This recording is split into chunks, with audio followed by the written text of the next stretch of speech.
6 2025-2026. Et j'invite maintenant son Excellence le secrétaire général, Antonio Gutiérrez, à présenter son rapport, publié sous la cote A/80/400. Excellence, vous avez la parole. Excellence, ambassadrice Horvat, Excellence, Mesdames et Messieurs les délégués, c'est un plaisir que de présenter officiellement le rapport sur les prévisions révisées concernant le projet de budget programme pour 2026 et le compte d'appui pour les opérations de maintien de la paix pour l'exercice 2025-2026. Il y a quelques semaines, j'ai présenté le projet de budget programme pour 2026 qui, pour la plupart, avait été élaboré avant le lancement de l'initiative ONU 80. Et en réponse à votre appel,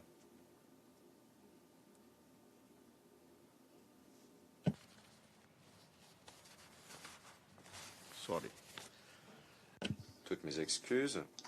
Ainsi, le projet de budget initial ne prenait pas en compte les premiers résultats de l'examen complet du secrétariat concernant ses besoins en ressources pour 2026. Le rapport sur les prévisions révisées dont vous êtes saisi aujourd'hui le fait et souligne le caractère urgent, mais également l'ambition de l'initiative ONU 80. Il répond à votre appel concernant un secrétariat plus efficace, agile et résilient et contient des propositions pour mettre en adéquation les ressources avec les priorités organisationnelles, moderniser notre fonctionnement interne et avoir une riposte pragmatique au contexte budgétaire qui évolue. Ce rapport a deux composantes qui sont liées l'une à l'autre. D'abord, des mesures initiales pour améliorer la gestion et le fonctionnement du secrétariat suite au premier axe de travail de l'initiative ONU 80. Deuxième point, des gains d'efficacité ciblés, des réductions de coûts concernant le projet de budget programme pour 2026 et le budget du compte d'appui pour 2025-2026.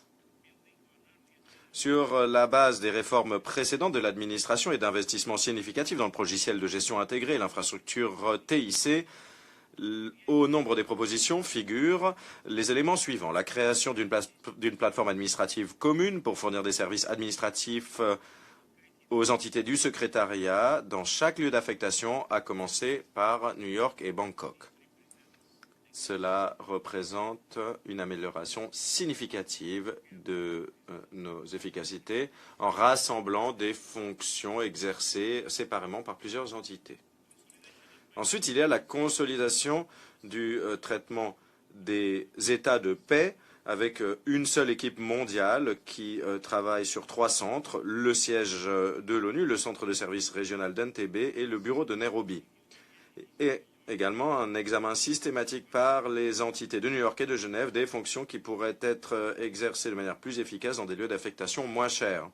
Cela fait partie d'une stratégie plus large pour réduire notre empreinte et parvenir à des réductions de coûts de long terme. Depuis 2017, le secrétariat a économisé 126 millions de dollars des États-Unis suite à la fin de baux commerciaux à New York. Il y a des consolidations supplémentaires dans des locaux existants, avec notamment la cessation de baux dans 2 bâtiments à la fin 2027. Cela devrait permettre d'économiser 24,5 millions de dollars supplémentaires par an à partir de 2028. Et bien sûr, cela répond aux besoins de réduire progressivement les fonctions qui sont exercées à New York, mais qui pourraient être exercées de manière plus efficace ailleurs. Madame la Présidente, Excellence, Mesdames et Messieurs les délégués, j'aimerais maintenant parler des gains d'efficacité ciblés et des réductions de coûts. L'examen que nous avons effectué plus tôt cette année avait pour but d'identifier des gains d'efficacité mesurables sur l'ensemble du secrétariat de manière holistique et quelles que soient les sources de financement. Par conséquent, ces réductions ne se limitent pas au projet de budget programme pour 2026 et le rapport présente des réductions pour les 6 derniers mois de la période du compte d'appui. Je relève que nous avons de manière très délibérée présenté une proposition stratégique Et ce n'est pas une stratégie monolithique. Les réductions proposées sont substantielles, mais elles ont été calibrées avec soin pour préserver l'équilibre sur les 3 piliers de l'organisation, paix et sécurité, développement durable et droits humains. Par exemple, j'ai pris la décision d'exonérer l'UNRWA de toute réduction qui aurait des répercussions dramatiques pour l'épine dorsale de l'ensemble de la riposte humanitaire à Gaza. Le compte de développement et le plaidoyer en faveur du développement de l'Afrique sont également exonérés des réductions qui auraient des effets inévitables et directs sur notre appui apporté aux États membres, ce qui entraverait les efforts pour atteindre le programme à l'horizon 2030, les ODD et l'agenda 2063 de l'Union africaine. Nous voulons également renforcer davantage l'appui direct apporté aux pays, notamment les pays les plus vulnérables, afin que ces derniers puissent réaliser leurs aspirations en matière de développement, avec notamment une augmentation d'1 million de dollars du programme ordinaire de coopération technique, une augmentation de 300 000 dollars du bureau de la haute représentante pour les PMA, les PDSL et les PEID. Ces pays sont les plus touchés pour ce qui est de l'action climatique. Ce sont les pays qui sont dans la situation la plus vulnérable à de nombreux égards et ils ont toujours représenté une des priorités de mon mandat. Il en va de même, et c'est une décision de l'Assemblée générale du continent africain, et nous avons été particulièrement prudents pour réunir les conditions qui nous permettent d'être plus actifs à la fois sur la question des pays africains et également des PEID, des PDSL et des PMA. De manière générale, pour le budget ordinaire, je propose d'abaisser les besoins en ressources pour 2026 à 3 milliards et 238 millions de dollars, une réduction de 577 millions de dollars, soit 15,1% par rapport au crédit ouvert pour 2025. Le tableau d'effectifs proposé est abaissé à 11 594 postes, avec notamment les missions politiques spéciales, une réduction de 2 681 postes, soit 18,8% par rapport au tableau d'effectifs approuvé pour 2025. Pour effectuer ces changements de manière responsable, le rapport présente également des coûts ponctuels liés aux cessations de services et aux réinstallations, mais également une demande de capacité transitionnelle limitée dans le temps qui seront nécessaires dans le domaine des ressources humaines, de l'administration de la justice et des affaires juridiques. À cette fin, je demande une ouverture de crédit à hauteur de 5,4 millions de dollars et une autorisation d'engagement pour 2026 pour couvrir les coûts ponctuels éligibles déclenchés par les cessations de services découlant de suppression de postes approuvés ou de réinstallation pour le budget ordinaire. Au vu d'autres variables connexes, tels que le statut des postes suivant qu'ils sont pourvus ou non, qu'ils sont relocalisés ou supprimés, et les résultats des programmes de cessation de services précoces, les estimations pour les coûts ponctuels seront mises à jour alors que à mesure que la mise en œuvre avancera. Pour des raisons de liquidité, la situation actuelle fait que nous avons 18% de taux de vacances. Mais ces taux de vacances ne correspondent pas à une décision politique informée par des priorités stratégiques. Il s'agit simplement du fait que des membres du personnel sont partis et que nous n'avons pas les fonds nécessaires pour les remplacer en raison de la crise des liquidités. Ce que nous faisons maintenant, c'est une réduction de 10,8% des postes, pas les postes qui sont vacants, mais les postes qui correspondent à des fonctions qui, à notre avis, pourraient être mieux effectuées par d'autres ou pourraient faire l'objet de gains d'efficacité et donc de réduction dans la manière dont nous fonctionnons. Mais il s'agit là d'un avantage, et je connais les préoccupations des membres de la 5e commission sur les effets sur le personnel et notamment sur la question de la répartition géographique. De fait, nous avons créé des programmes de cessation de services volontaires qui ont été plutôt couronnés de succès. Dans le même temps, nous aurons un mécanisme permettant à celles et ceux dont les postes sont supprimés de pouvoir être affectés à des postes vacants. Et le nombre de membres du personnel qui nous quitteront sera plutôt faible. Et nous faisons tout notre possible dans notre gestion des cessations de services anticipées et dans la manière dont nous gérons le fait de pourvoir les postes vacants. Nous faisons tout ce qui est possible pour garantir qu'il n'y ait pas de détérioration de la situation concernant l'équilibre nécessaire en matière de répartition géographique et, si possible, pour améliorer cette représentation géographique. Donc il y a deux grandes préoccupations dans nos travaux. Limiter autant que faire se peut les conséquences pour le personnel grâce aux cessations de services volontaires et la possibilité de pourvoir des postes vacants et ensuite utiliser ces instruments pour garantir qu'il n'y ait pas de déséquilibre qui s'apprête la répartition géographique qui, d'ailleurs, est bien loin du compte. Donc c'est une priorité absolue pour nous et toutes les instructions données aux services ont pour but de garantir que ces objectifs soient atteints. Pour ce qui est des missions politiques spéciales, le projet de budget programme est de 543,6 millions de dollars, soit une baisse de 96,3 millions ou 15% par rapport au projet de budget programme initial pour 2026. Et c'est également une réduction de 149,5 millions de dollars, soit 21,6% par rapport au crédit ouvert pour 2025. La réduction proposée par rapport à 2025 concerne une baisse nette de 84,7 millions de dollars en raison de la fermeture de missions et une baisse nette de 64,8 millions de dollars concernant les missions qui se poursuivent. Cela sera réalisé grâce à des efforts conscients visant à optimiser la composante personnelle, visant également à examiner de manière approfondie les besoins, de mettre en adéquation les modes de fonctionnement historiques et de rechercher des possibilités de renforcer la culture de l'efficacité.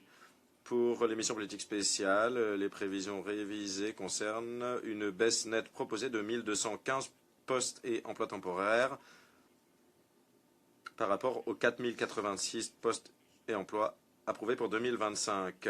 Cela correspond à la fermeture des missions et des efforts visant à rationaliser la composante personnelle et renforcer les capacités nationales. Pour ce qui est du compte d'appui pour la période allant de janvier à juin 2026, les prévisions révisées sont de 188,9 millions de dollars, ce qui représente une baisse de 23,9 millions de dollars, soit 11,2%. Cela comprend une baisse de 206 postes, soit 13,5% par rapport aux effectifs, aux dotations en effectifs approuvées pour 2025-2026. La modification de la dotation en effectifs représente un ajustement à la baisse générale conformément au nouveau modèle de dotation en effectifs entériné par l'Assemblée générale. Les prévisions révisées de janvier à juin 2026 représentent la part la plus importante des réductions liées à ce modèle, avec des gains d'efficacité opérationnelle supplémentaires qui compléteront ces ajustements. Les coûts ponctuels pour le compte d'appui seront pris en compte dans le budget approuvé pour 2025-2026 et les incidences financières figurant dans le rapport d'exécution. Madame la Présidente, Excellences, Mesdames et Messieurs les délégués, Les réductions ciblées qui sont proposées sont le fruit de décisions difficiles prises dans plusieurs entités pour rationaliser les structures, éliminer les doubles emplois et hiérarchiser les ressources pour davantage d'impact. Les baisses de cette ampleur auront de manière inévitable des effets programmatiques et opérationnels dans toutes les entités et seront assortis d'ajustements sur la manière dont le secrétariat met en œuvre les activités sous mandat. Dès lors, les entités ont identifié les répercussions anticipées concernant les résultats escomptés et présentent la manière dont elles prévoient d'adapter leurs activités, leurs stratégies d'atténuation. Ces mesures représentent une réduction budgétaire substantielle qui aura des effets réels sur des personnes, des familles, et on ne doit jamais perdre de vue la dimension humaine. Dans vos échanges avec nous, vous avez relevé l'importance de poursuivre nos efforts pour faire avancer la répartition géographique équitable dans notre effectif.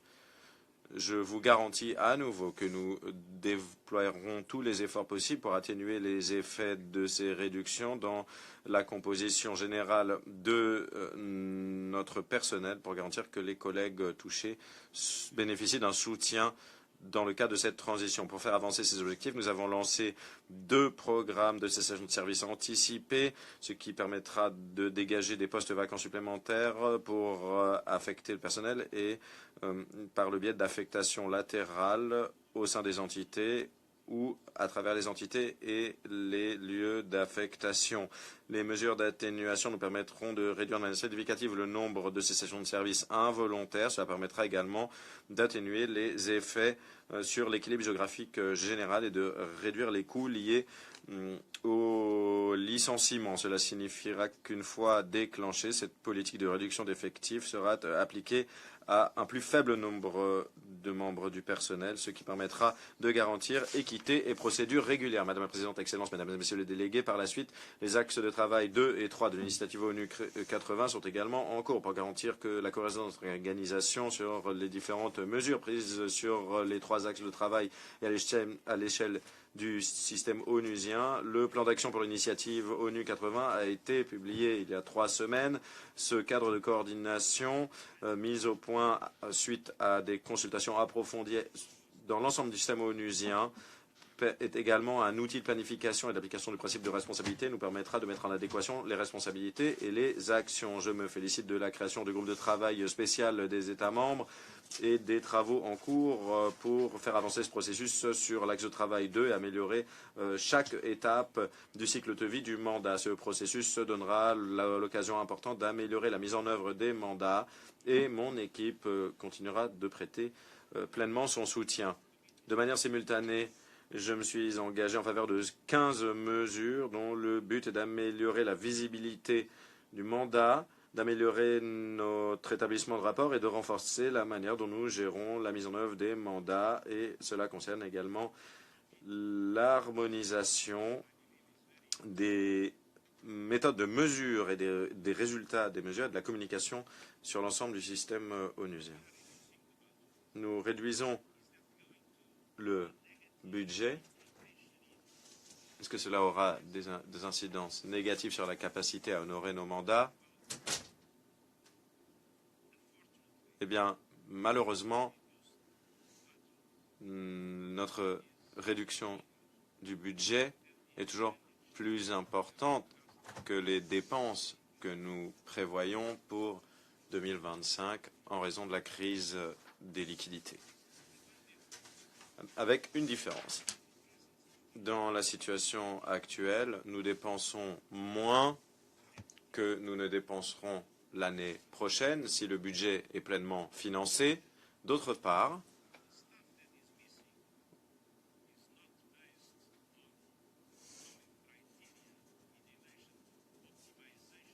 il n'y a pas de critères robustes concernant la répartition du personnel pour les différentes fonctions et pour la mise en œuvre des mandats. Mais, au vu des... Et on dégage des postes grâce aux postes vacants qui sont dégagés. Donc je pense qu'il y aura une amélioration significative concernant la mise en œuvre nette avec ces prévisions révisées par rapport à la situation 2025.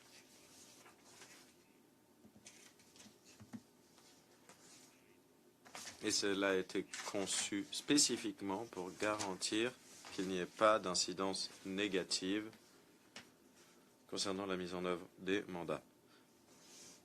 Évidemment, nous respecterons pleinement les travaux réalisés au titre de l'axe de travail 2 et il pourrait y avoir des modifications apportées au mandat et si c'est le cas, il y aura des modifications de la manière dont nous les mettons en œuvre. Mais ce que nous faisons maintenant, c'est élaborer un budget qui permette de garantir la pleine mise en œuvre des mandats que nous avons à l'heure actuelle. Sur le troisième axe de travail, qui porte sur la modification des structures et le réalignement des programmes, j'ai présenté un rapport qui présente un effort à l'échelle de l'ensemble du système avec une seule finalité, modifier la manière dont nous fonctionnons, avec les propositions qui concernent le secrétariat, les fonds, les programmes, les organismes spécialisés et les organisations concernées. Ces propositions représentent un changement de paradigme sur l'ensemble des piliers, au sein des piliers, pour réduire la fragmentation, les doublons et les inefficacités. Toute incidence budgétaire découlant des axes de travail 2 et 3 seront évalués avec rigueur et figureront dans les projets de budget à l'avenir pour votre examen. Madame la Présidente, Excellences, Mesdames et Messieurs les délégués, le rapport sur les prévisions révisées dont vous êtes saisis n'est pas un examen technique de routine. Pour la première fois, les prévisions révisées présentent une réduction des ressources au titre du budget ordinaire général par rapport à ce qui avait été proposé initialement et présentent également des baisses pour le compte d'appui pour une période qui avait déjà fait l'objet du feu vert de l'Assemblée. Je tiens à vous répéter qu'il s'agit d'un ajustement délibéré et prudent d'une proposition qui était déjà prudente pour 2026, ce qui est le fruit du caractère urgent et de l'ambition des réformes que nous entreprenons, mais c'est également le fruit de notre sens des responsabilités vis-à-vis des plus vulnérables et de celles et ceux qui ont le plus besoin du soutien de l'ONU. L'objectif n'est pas un ajustement temporaire, mais des réductions de coûts pérennes, une modernisation du fonctionnement du secrétariat. Cela veut dire qu'il faut également garantir qu'il y ait des capacités nécessaires à l'avenir, par exemple en matière de technologie, de données et de garantie de protection. L'ONU opère dans un monde marqué par beaucoup d'incertitudes financières et politiques. Les ressources baissent tous azimuts. Ça a été le cas pendant des années. Dans le même temps, les besoins des États membres et des populations que nous servons augmentent, ce qui fait que notre mission est plus urgente, plus pertinente que jamais. Les propositions qui figurent dans ces prévisions révisées représentent notre engagement à rétablir la confiance en démontrant que toute contribution sera bien utilisée, que toute décision débouchera sur des résultats pour les populations que nous servons. La situation de trésorerie reste fragile et ce défi persistera quel que soit le budget définitif adopté par l'Assemblée générale au vu du volume inacceptable d'arriérés. Nous avons terminé l'année 2024 avec 760 millions d'arriérés, dont 709 millions sont toujours dus pour 2024. Nous n'avons également pas reçu les 877 millions de dollars concernant les sommes dues pour 2025. Dès lors, les arriérés représentent aujourd'hui 1 milliard et 586 millions de dollars. J'ai appelé de manière répétée les États membres à verser leurs contributions statutaires en intégralité et à temps. Nous continuons de gérer les flux de trésorerie avec soin, bien en deçà des niveaux budgétaires, et nous avons proposé de suspendre temporairement la restitution des crédits pour préserver des liquidités et éviter de bouleverser la mise en œuvre des programmes. C'est difficile pour nous de rendre de l'argent que nous n'avons pas, parce que nous ne l'avons pas reçu. Et donc, il est très important de trouver une solution à cette question, une solution temporaire sur la base d'une situation dans laquelle les droits des États membres sont clairement établis. Les restitutions seront versées dès que notre situation de trésorerie le permettra.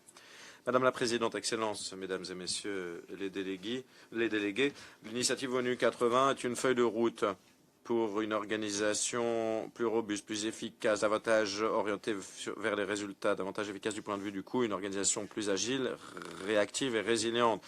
Ensemble, nous pouvons garantir que l'ONU remplisse non seulement ses finalités, mais soit également à l'épreuve de l'avenir. Encore une fois, je vous remercie sincèrement de votre mobilisation, de votre expertise, de vos partenariats dans cette démarche commune et des efforts considérables déployés pour examiner ces propositions avec un calendrier très serré. Je vous remercie. Au nom de la Commission, je tiens à remercier